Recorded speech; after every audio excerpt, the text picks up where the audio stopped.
Hey everyone, Steve here. Gonna do a quick little tutorial on how to make a YouTube video. The first thing you need to know is find a perfect location. It has to be absolutely... Dude! What are you doing here? Sorry. Alright everyone, once you've chosen your slightly better location, make sure that you have tons of lighting so that you can see who and what you're shooting at, because you want to make sure that your subject is perfectly lit. Lighting is crucial, everybody. Extremely crucial. So after you've gotten the lighting fixed, the next thing you're going to want to deal with is the sound level. Very important.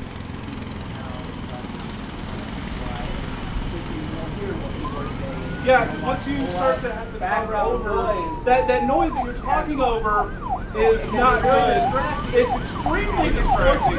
I mean, like, talk really, really loud. After you get the sound where you want it, the next thing you need to do is make sure that you get the camera in the way that you want it, to make sure you get your subjects in frame perfectly, because any kind of bit that's off, if it's off kilter or, you know, whatever, might throw off your people. I feel like something's not right. Do you feel that way? No, seems okay to me. Is that better? I feel like that's better. Once you get everything into the right frame and you have that set up, and you get your video shot, you're going to want to edit. Yeah, that's where the magic happens. Yes. You don't want to have any like herky-jerky.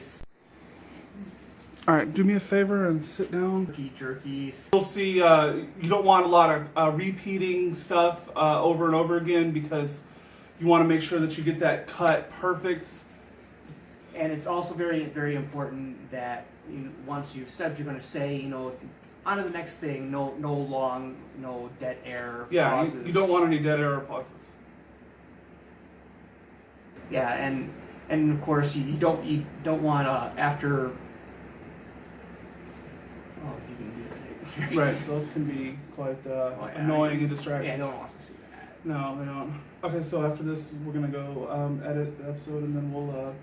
Hey, once you've done all that, you throw it all together, stir it up in a pot, throw it on YouTube, and then you get your dozens and dozens of adoring fans. Right? Wait, we have fans? No. No. Well. Hope springs eternal.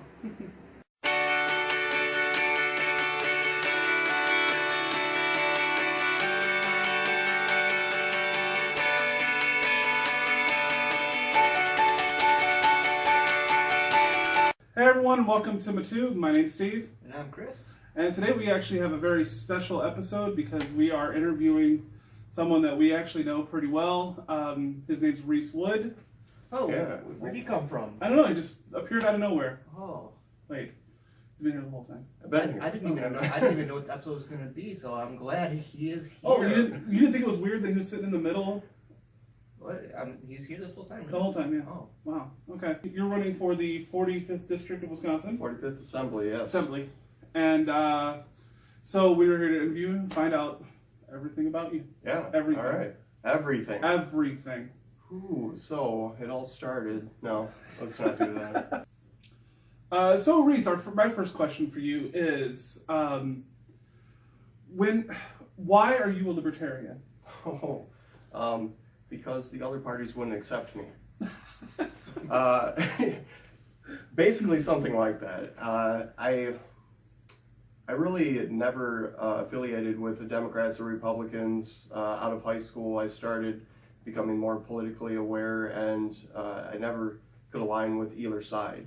And as I paid more attention to politics, libertarianism kind of came on the radar. I think I was following Ralph Nader when I heard about Gary Johnson. Ah. And that brought my attention to some state candidates here in Wisconsin. That's how I came into being a libertarian.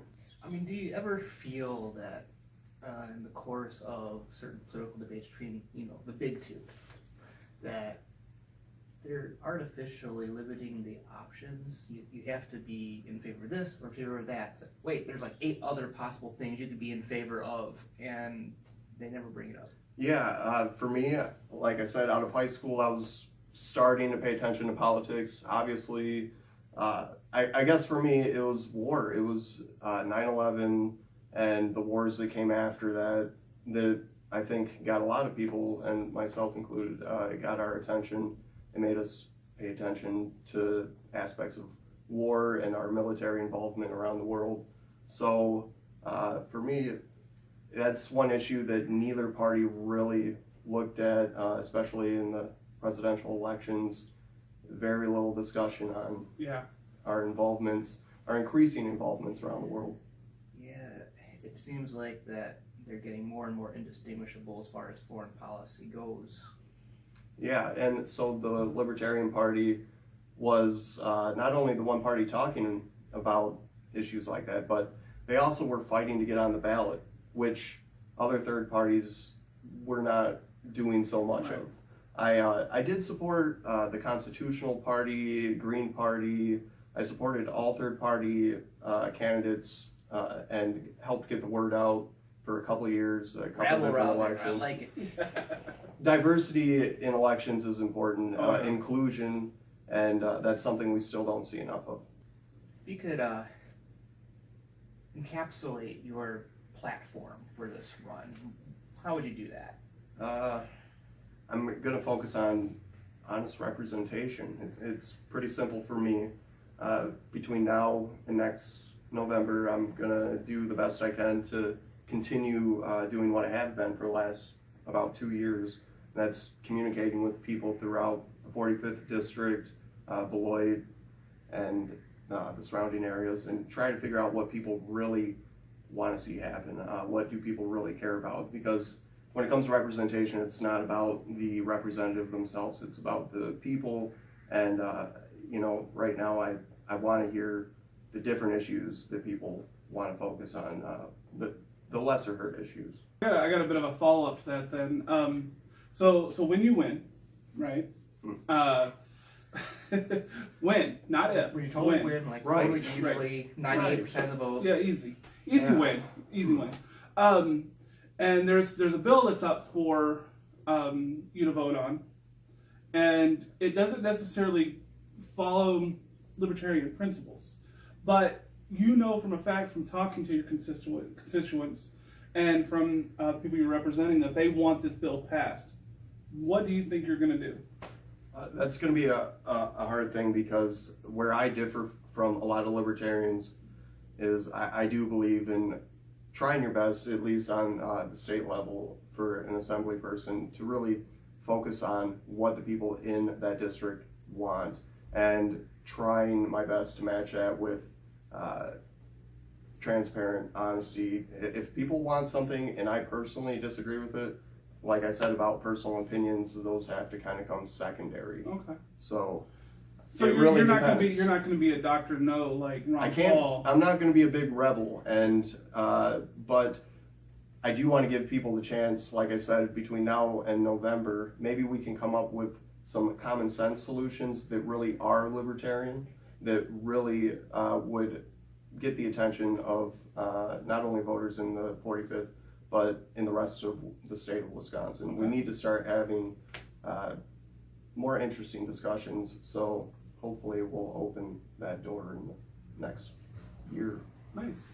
And a good corollary to that. Did you say good Corolla? Corollary. Is that like a Toyota? Maybe.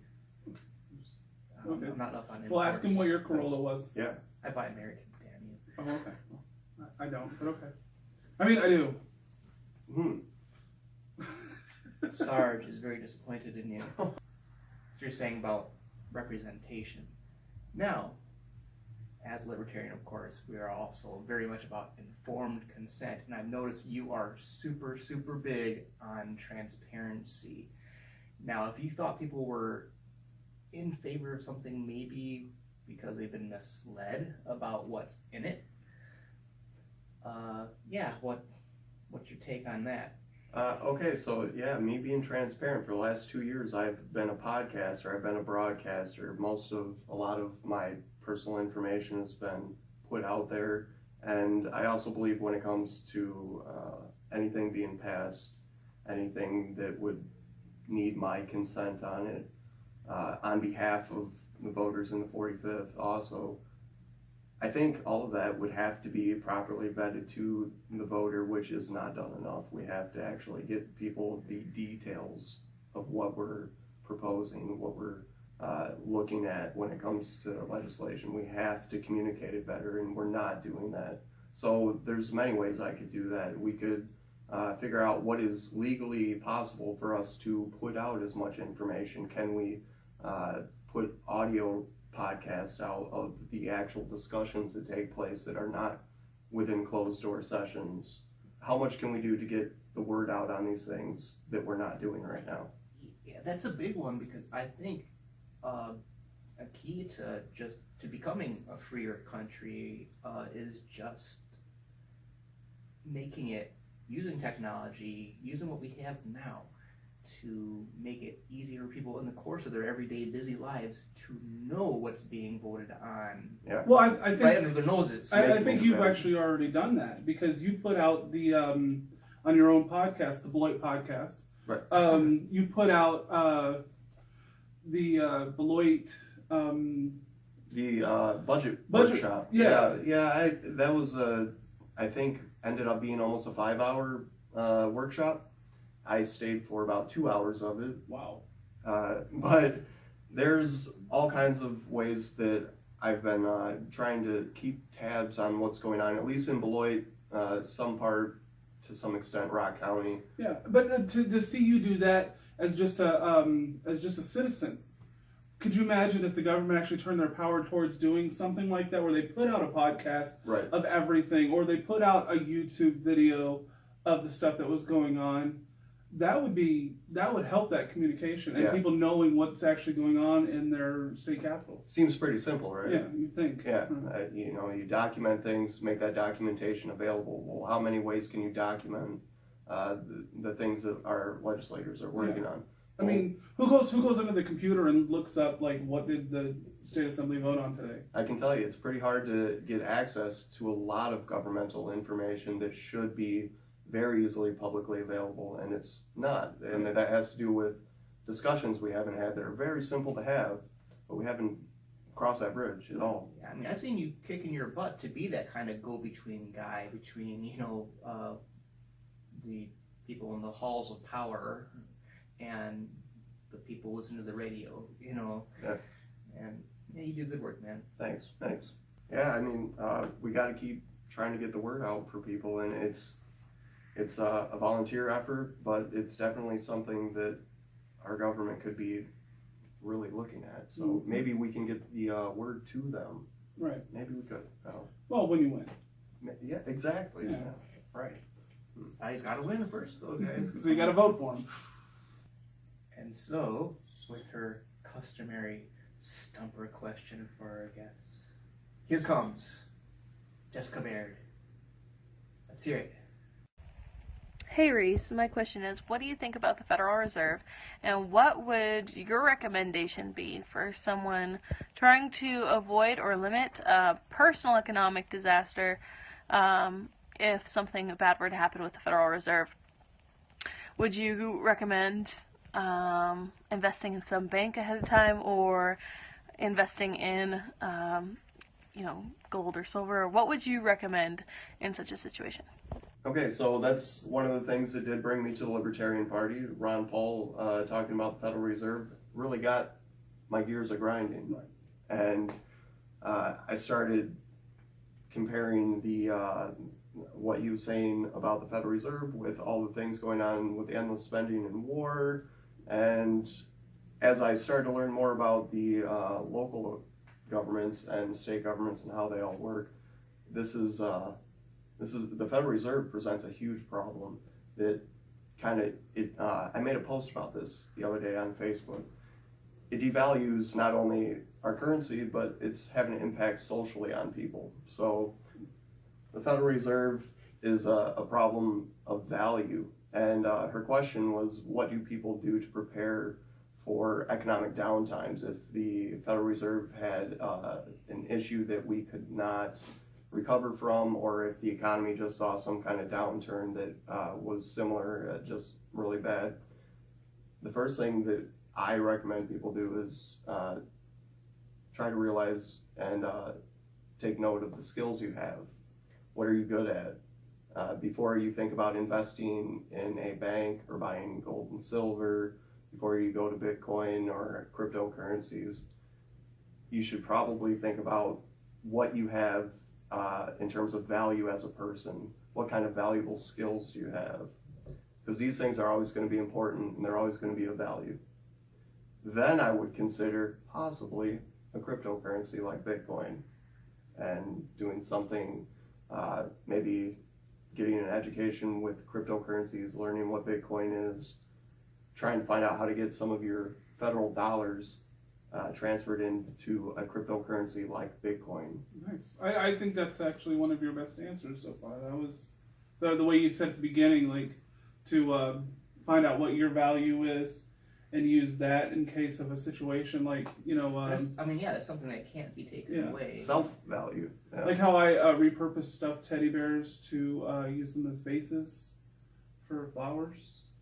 Yeah, well, I mean, close to that. There's got to be a market for that somewhere. I would think so. If you have skills of any kind, maybe if you know how to swing a hammer, if you can if you know how to teach something, if you have a skill, a hand skill, something you're good at that you can help other people with, those are the things that really measure our value before financial and monetary value. So if you don't have a lot of skill and you don't have access to dollars, you're gonna be out of luck completely. Even those who say, oh, I'm not good at anything, usually they are good at things, they just don't realize it's valuable to somebody. Yep. Yeah, I think one of our biggest issues is not measuring value systems accordingly. And talk about one thing that I would like people to discuss, it's how we value each other and the systems of value we exchange. I think you guys have heard me talk about this. Financial exchange is one thing, monetary exchange is one thing, but we have all kinds of experiential exchanges every day. We have spiritual exchanges. We have all kinds of exchanges that are not being measured and not really being quantified like we are with monetary value. All right, Reese, so here's, okay, you're running in the 45th District, which I think is, as of now doesn't have a Republican running, right? Right. So to win this, you need to get the Republicans to not just pass over your name. You need them to go, okay, Libertarian, somewhat, maybe has some ideas that are the same as mine. I'm going to vote for him. Mm-hmm. So how do you bring the Republican disenfranchised voters that aren't going to vote for you normally to vote for you, and then even pull some from the Democrat side, because as a Libertarian you can do that. So you have a big base out there because it's the election with Governor Scott Walker. Yeah. So there's going to be a ton of Republicans going out to vote. You got to get them to go, yeah, I'll vote for the Libertarian. Well, it's pretty easy. A lot of conservatives, a lot of Republicans like the conservative aspect. I am fiscally conservative. I believe in not just reduce spending, because I'm not a big fan of a lot of things that have come with excessive spending through the Federal Reserve, but I do think, like we were talking about the cryptocurrencies, there's other things that we could look at, and for my Republican friends, I think there's a lot that I can connect with in terms of fiscal responsibility. I think that we have to be more responsible when it comes to spending. Transparency is a big thing. I don't think Republicans or Democrat voters are hearing enough about the spending that goes on and all the details. So that's one thing that Republican voters do want to hear about. They want to hear that there's going to be, if there is spending, it's responsible spending, and but that's Republicans and Democrats, I think, would appreciate that. That's good reason to be a Libertarian. Right. We're giving you that platform where you can expand. Yeah. Because if we have to turn this into 2 episodes, We'll turn it into 2 episodes. I got no problem with Yeah, that. we can be totally lazy and skip a week. Yeah, right. There you go. Yeah.